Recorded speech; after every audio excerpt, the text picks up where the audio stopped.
Hey, you guys, it has been a wild week of news, hasn't it?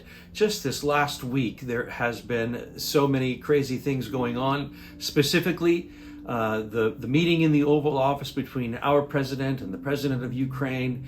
And, you know, if you saw those video clips, it was contentious, it was difficult, as these heads of government are trying to figure out a way to bring an end to fighting in Ukraine. Now, I don't want to comment too much on that. I've got an opinion. I've got lots of thoughts about it. And what I'm seeing is a lot of you have a lot of thoughts and a lot of opinions. And I've been surprised, honestly, at the level of vitriol in the comments that I'm reading, and also the level of expertise. It's like we've got keyboard diplomats who, some of whom I know, and it's like, you don't even know how to manage your own life, but you've got this figured out. I want to speak not to the issues of the politics. That's not my area. That's probably not your area of expertise either. I'm going to leave that to those guys who are battling this out. I'm praying for them. I'm praying for an end to the war, as we've been praying for an end to the war in Ukraine. But what I want to speak to you about is your comments. Now, I'm not thinking of anyone in particular, but I've read a lot of comments over the last week that have just, honestly, they've grieved me.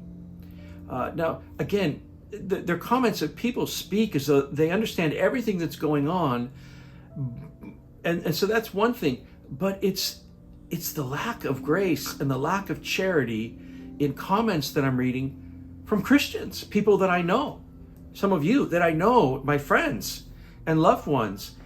And one of the things that I've read that has really broken my heart is, and I'm not quoting specifically, but just generally, just this kind of like, yeah, let them fend for themselves kind of an attitude.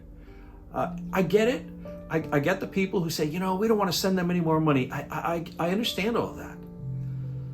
But I want you to think about what's really going on and just how uncharitable that attitude is.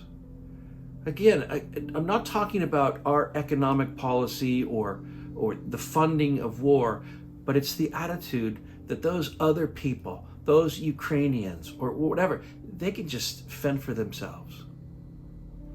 There is a real war going on, and real people are suffering.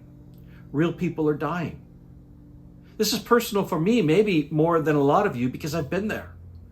I've been near the front lines, and I've been there delivering food, and we've been there providing assistance, and I've seen the devastation, and I'm not talking about the devastation amongst the military. I'm talking about just common people, poor people. Ukraine is a very poor country, and it's being destroyed, and real people are suffering.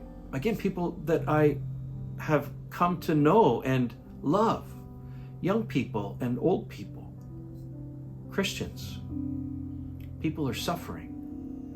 We need to be careful as believers here in the West with our keyboard diplomacy and our keyboard expertise, that we don't make comments that just write off a whole nation, a whole group of millions of innocent people, and just say, yeah, they can fend for themselves. That's not Christian. It's not a Christian attitude to have. With the way that we talk, and that includes what we write, the Bible tells us to let our speech be with grace, seasoned with grace like salt, and that we would know how to respond to people, that we would know how to respond to news stories with grace, keeping in mind human beings that we're talking about. It's not just some inanimate object. It's not just war. I think we should all want the war to end. We should all want the suffering to end. But as believers, We have to be careful because our words mean things, and our attitudes and words can hurt people. Real people who read the comments and are grieved. Paul told Timothy in 1 Timothy 4:12 he says, don't let anyone look down on your youthfulness, but rather in speech, conduct, love, faith, and purity, show yourself an example of those who believe. And I think that's really important for us. Now, I'm guilty. I'm guilty a lot of times. I want to say stuff, and sometimes I have said stuff, and I'm sorry for that. We have to be careful how we conduct ourselves and the way we speak, the way we write, the things that we type.